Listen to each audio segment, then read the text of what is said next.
ሰላም ሰላም፣ እንዴት ናችሁ ቤተሰብ? ሁሉ አማን፣ ሁሉ ሰላም። እኔ ያለው በጣም ደህና ነኝ።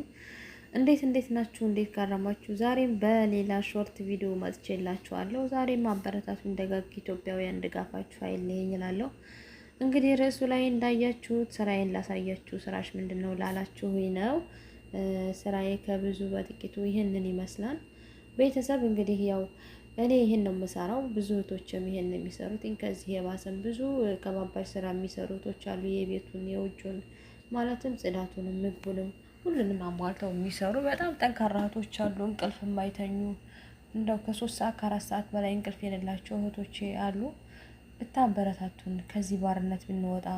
ምክንያቱም ዓለም እንደዚህ ህይወት አይቀጥልም። እኛም ታሪክ ሊኖረን ይገባል። እኛም ከድህነት ልንወጣ ይገባል።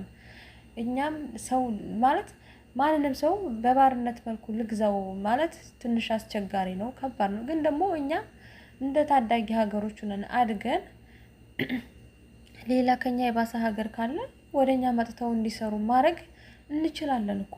እሱ ቦታ ላይ መድረስ እንችላለን።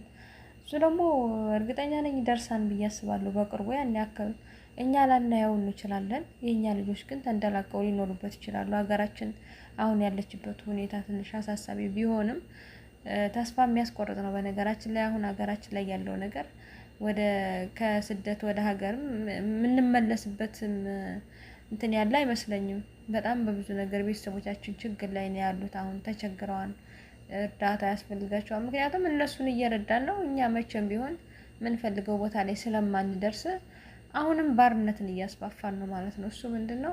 እስከዛሬ በድህነታችን ነው። አሁን ደግሞ ኢትዮጵያ አድጋ ተለውጣለች። ጥሩ ሁኔታ ላይ ናት። ተሰርቶ የሚበላባት ሀገር ሆናለች እየተባለ ባለበት ሰዓት ደግሞ እንደምታዩት የሰላሙ ጉዳይ ባንዱ ገጭገቡ ይላልና ምን አለበትኝ ዘረኝነታችንን ትተን በየቦታው የምንረጨው መርዛችንን አቁመን የራሳችንን ህይወት ብንኖር ማለት የሰው ልጅ ሰው በሰውነቱ መከበር እንዳለበት ብናወራ በየሄድንበት ሁሉ የሰው ልጅ ሁሉ ሰው ነው ብለን ማውራት ብንችል እኮ ምናልባት ፈጣሪ መልስ ይሰጠን ይሆናል። ሰላም እናገኝ ይሆናል። አገራችን ሰላም ትሆን ይሆናል። እና ቤተሰብ እንግዲህ እኔ አበረታቱኝ ከማለትም አንፃር ነው። ሁላችንም የማዳም ቅመሞች እንድታበረታቱ ነው። ዛሬ ለኔ ብቻ አይደለም ለሁሉም እህቶቼ ወንድሞቼ ሰው ቤቱ ነው ጊዜያቸውን አጣቦ ተጨናንቀው እንቅልፍ ሳይተኙ ይህንን ስራ የሚሰሩ ልጆች አሉና ከነሱ መካከል ደግሞ እኔም አንዷ ነኝ። ልታበረታቱን ነው። ቸርን ሰንብት። ፈጣሪ ሀገራችንን ይባርክልን። ደህና ሁኑልኝ። ወዳችኋለሁ።